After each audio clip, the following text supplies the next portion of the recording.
हमें दिक्कत अजान से नहीं है, लाउड स्पीकर से। लाउड स्पीकर में अजान नहीं होनी चाहिए। और क्या सच में लाउड स्पीकर इस्लाम और अजान का हिस्सा है? ये सनातनी मुस्लिम बहन आपको बताएगी अजान का रियलिटी। अजान है क्या, क्यों होती है, किस लिए होती है। मैंने पिछले वीडियो में भी बताया था, लेकिन मैं और खुल के बताना चाहूंगी अजान कैसे होती है। पहले आप लोगों को पता है कि इस्लाम एक पुराना धर्म नहीं है, मजहब नहीं है। इस्लाम को दुनिया में आए सिर्फ 1400 साल से ऊपर हुआ है, ठीक है। लेकिन आप एज कम्पेयर टू सनातन धर्म से करेंगे तो सनातन धर्म लाखों करोड़ों साल पुराना है, ठीक है। तो जब लाखों साल करोड़ों साल पुराना जो धर्म है सनातन, तो जाहिर सी बात है कि पुराने जमाने में भी लाउड स्पीकर नहीं थे, ठीक है। उसका तो अभी 90s में आविष्कार हुआ है किसका, लाउड स्पीकर का। तो जाहिर सी बात है जो हनुमान चालीसा होती है, जो मंदिरों में भजन कीर्तन किया जाता है, वो तो होता ही है, लेकिन लाउड स्पीकर में किया जाता है। तो इसका मतलब लाउड स्पीकर का इस्तेमाल वहां भी नहीं किया जाना चाहिए, राइट। तो ये सेम चीज योगी आदित्यनाथ जी ने उत्तर प्रदेश में लागू किया कि भैया भले हम सनातन को मानते हैं, भले हम सनातन के लिए लड़ते हैं, खड़े रहते हैं, लेकिन भेदभाव नहीं होना चाहिए। मंदिरों में भी भजन कीर्तन होती है, वहां से भी लाउड स्पीकर को हटाया गया और मस्जिदों से भी लाउड स्पीकर को हटाया गया।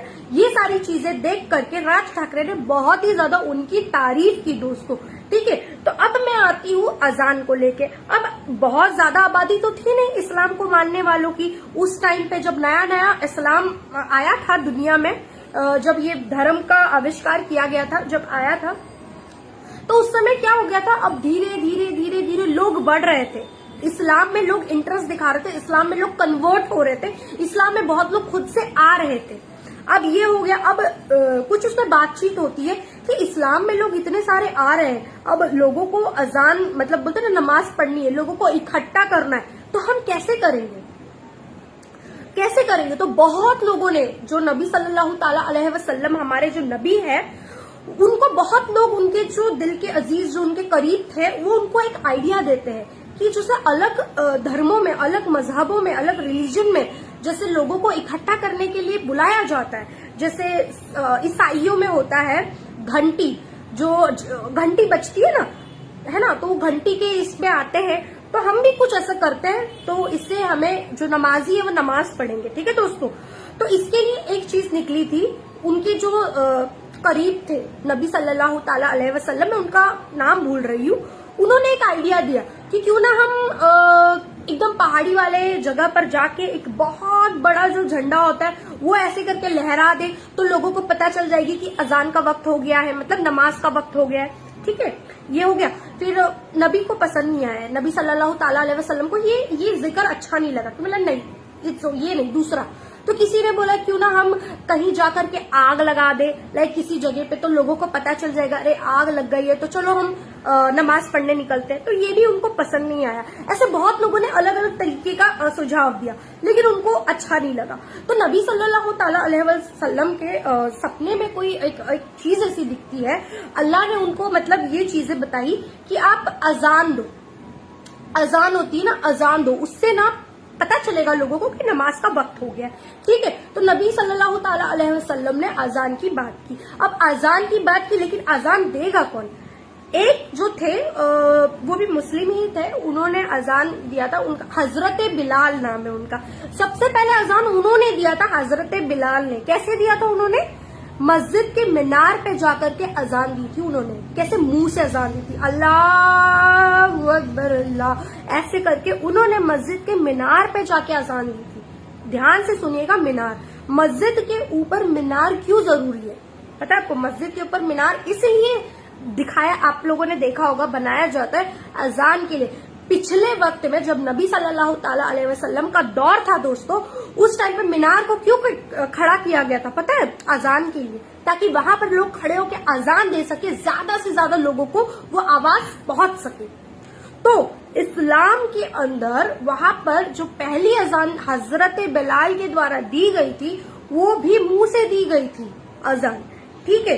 तो दूर दूर तक किसी भी किताब में, जो हमारी धार्मिक पुस्तक होती है, जैसे कुरान हो गया, बहुत सारे ऐसे किताब है, उसके अंदर कहीं मेंशन नहीं किया गया लाउड स्पीकर को लेकर, ठीक है दोस्तों। अब ये नहीं कि मैं आपको ये मतलब बता रही हूँ तो मैं इस्लाम के अजान के लाउड स्पीकर के खिलाफ हूँ, बिल्कुल नहीं दोस्तों।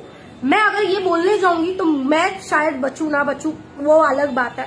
महाराष्ट्र में रहती हूँ, मुंबई में रहती हूँ, मुझे महाराष्ट्र मुंबई में रहना है, तो मैं खुल के चीजें नहीं बता सकती, लेकिन इतना है आप लोगों को मैं ये स्टोरी सुना रही हूँ बिकॉज मैंने ये स्टडी किया है, मैंने पढ़ा है, तो आप लोगों को मैं बता रही हूँ कि अजान कैसे होती है। देखो अभी अजान हो रही है, लाउड स्पीकर में हो रही है अजान, लेकिन धीमे आवाज का लाउड मतलब आवाज करके अजान हो रही है, ठीक है। तो दो चीजें हो सकती है। यहाँ पर महाराष्ट्र के अंदर कोर्ट ने फैसला दिया है कि रात के 10 बजे से लेके सुबह के 6 बजे तक लाउड स्पीकर का इस्तेमाल नहीं किया जाएगा दोस्तों। चाहे वो मंदिरों के लिए हो, चाहे मस्जिदों के लिए, चाहे वो सिख के गुरुद्वारों के लिए हो, चाहे वो ईसाई के चर्च के लिए हो। यहाँ पर महाराष्ट्र में रात के 10 बजे से लेके सुबह के 6 बजे तक अजान या कोई भी चीजें लाउड स्पीकर में नहीं होगी।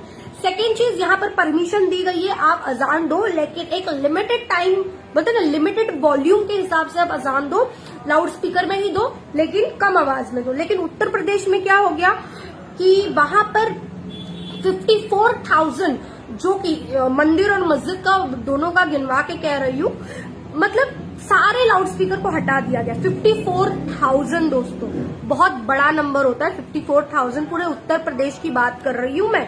प्रशासन ने जोरों शोरों से इस पे ध्यान दिया है दोस्तों। ये जो घमासान युद्ध चल रहा है ना दोनों भाइयों के बीच में, यहाँ पर योगी आदित्यनाथ जी ने फिर एक बार प्रूव कर दिया कि उत्तर प्रदेश में सिर्फ केवल एक ही चीज चलेगी, दो ही चीज चलेगी। एक तो बाबा जी का बुलडोजर, दूसरा तो शांति कायम चाहिए, दो चीज चलेगी। और वहां के मुस्लिमों को भी सल्यूट है उत्तर प्रदेश के कि उन्होंने उनका साथ दिया। और अलविदा जुमा के दिन एक नोटिस भी दिया गया था सरकार के द्वारा मस्जिदों को, बड़े बड़े, कि जो जुमा की नमाज होगी वो सड़कों पे नहीं होगी, वो मस्जिदों के अंदर होगी। तो उन लोगों ने कानून के फैसले को सराखों पे रखा और उनकी बात मानी और मस्जिदों के अंदर ही नमाज पढ़ा। तो ये काफी ज्यादा अच्छी चीज है कि यूपी के मुसलमान काफी समझदार है और प्रशासन की हेल्प कर रहे हैं ताकि हिंदू मुस्लिम भाईचारा कायम रहे, ताकि वहां पर कोई गंद ना फैले, ताकि वहां कोई बाहर का आके वहां पर झगड़ा फसाद ना करके चला जाए। तो यही सारी चीजें महाराष्ट्र के अंदर जो हो रही है, कहीं ना कहीं वो मिसिंग लग रहा है, ठीक है। महाराष्ट्र के अंदर 3 तारीख का अल्टीमेट दिया था राज ठाकरे ने कि 3 तारीख को अगर भोंगे नहीं उतारे गए तो यहाँ पर हम तांडव करेंगे, हम दुगनी तेजी आवाज में हनुमान चालीसा बजाएंगे, उनको दिखाएंगे कि डिस्टर्बेंस क्या होता है। लेकिन यहाँ पर कहीं ना कहीं मुझे ना राज ठाकरे के लिए ना एक छोटी सी बात कहनी है दोस्तों। देखिए हनुमान चालीसा बजाओ, उसमें कोई दिक्कत नहीं है, लेकिन मुझे ये समझ में नहीं आ रहा हनुमान चालीसा का बेस्ट प्लेस किधर है बजाना। हनुमान चालीसा अगर बजाना है ना लाउड स्पीकर में दुगनी तिगनी 4 आवाज में आपको बजानी है ना, तो वो मंदिर में बजाओ, ठीक है, मंदिर में बजाओ, वो ज्यादा बेटर होगा। आप कहते हो मस्जिद के बाहर हम लाउड स्पीकर बजाएंगे, वो भी दुगनी तिगनी आवाज में, तो उससे मुझे नहीं लगता है कि सामने वाले को कुछ फर्क पड़ेगा। वो अपना काम करेगा, अजान होती आएगी, चाहे वो लाउड स्पीकर के इसमें हो चाहे बिना लाउड स्पीकर के इसमें हो, वो अजान देगा। आप उसके सामने हनुमान चालीसा बजाओगे, उसको इतनी रत्ती भर की भी फर्क नहीं पड़ेगी, क्योंकि वो ईमान का पक्का है, ऐसा उन लोगों का कहना है कि वो ईमान के पक्के। आप उनके सामने ढोल बजाओ, ताशा बजाओ, कुछ भी करो, वो अपने ईमान पे कायम है, उनको नहीं फर्क पड़ेगा।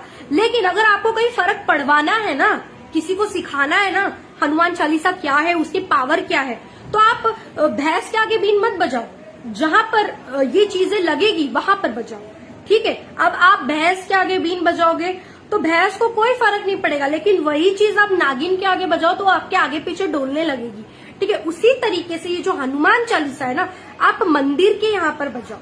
देखो आप मुसलमानों को सुनाओगे ना हनुमान चालीसा, लेकिन उसको अगर 10 हिंदू भी फॉलो करते ना, 10 हिंदू भी अगर वो हनुमान चालीसा पढ़ना सीखते, हनुमान चालीसा सुनेंगे, तो उनका डे भी अच्छा जाएगा और उनका दिन भी अच्छा है, मतलब डे भी अच्छा जाएगा और उनका बोलते हैं ना मन को भी शांति मिलेगी। मेरा ये कहने का मतलब है हनुमान चालीसा कोई छोटा मोटा मंत्र नहीं है दोस्तों, बहुत बड़ा मंत्र है। अगर हनुमान चालीसा को अगर आप 5 मिनट भी अगर दिल से सुनते हो ना, लिटरली आपकी जुबान पे वो वर्ड आ जाएगा।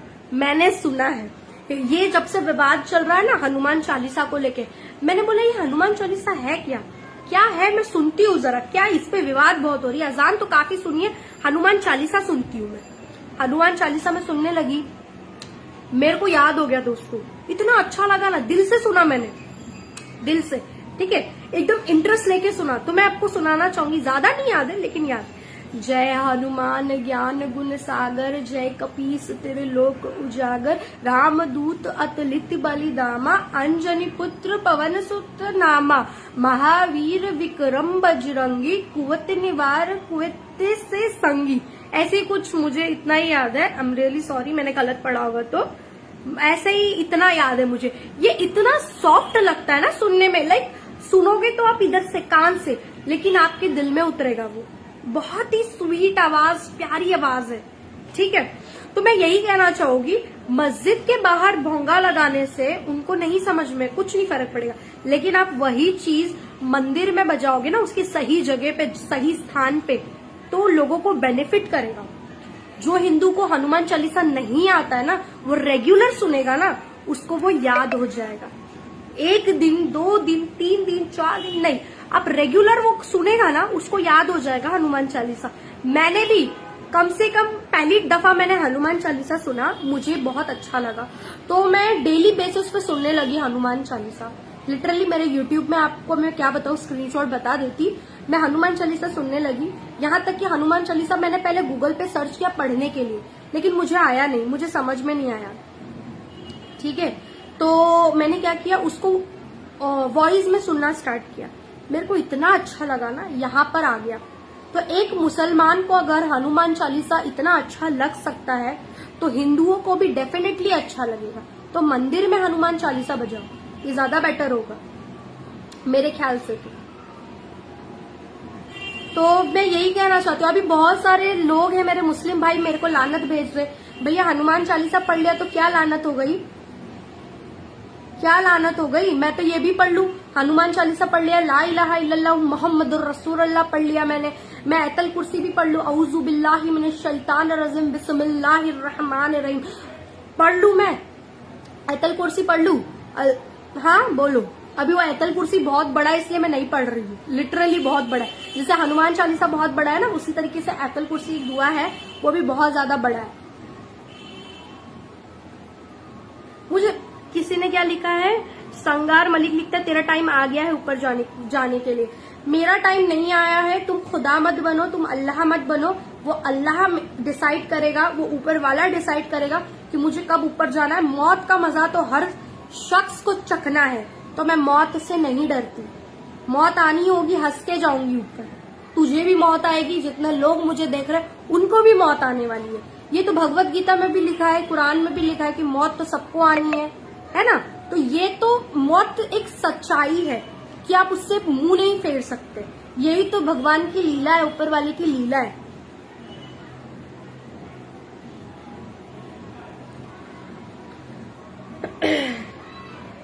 मैं कमेंट्स देख लेती हूँ। पैसों के लिए क्या क्या कर रही है, तुझे कुरान पढ़ना भी नहीं आता जाहिल औरत। वाह भैया मुझे कुरान आती है पढ़ने के लिए, मेरे को पैसा नहीं मिलता है, इंडिपेंडेंटली काम करती हूँ, मुझे पैसा नहीं मिलता। अगर पैसा मिलता ना, आलीशान बंगले में रहती, आलीशान जगह पे रहती।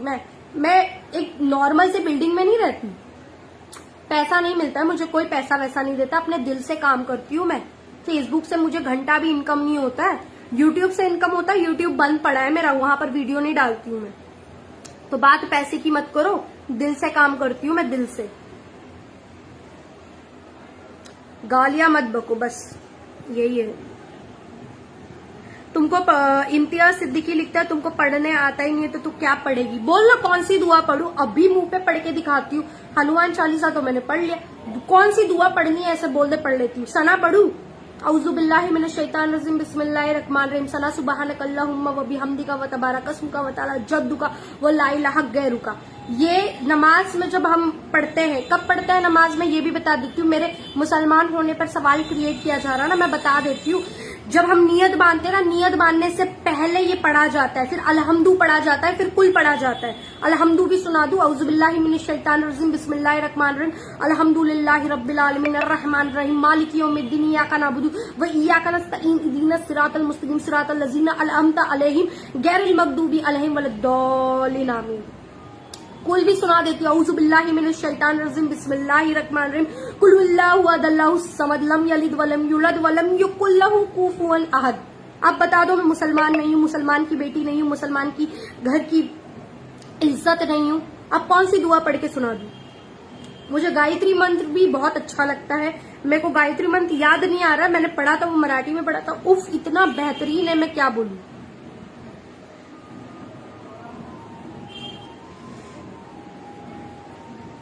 तो दोस्तों काफी ज्यादा हो गया है लाइव, काफी देर तक आई हूँ, कितना 19 मिनट हो चुका है।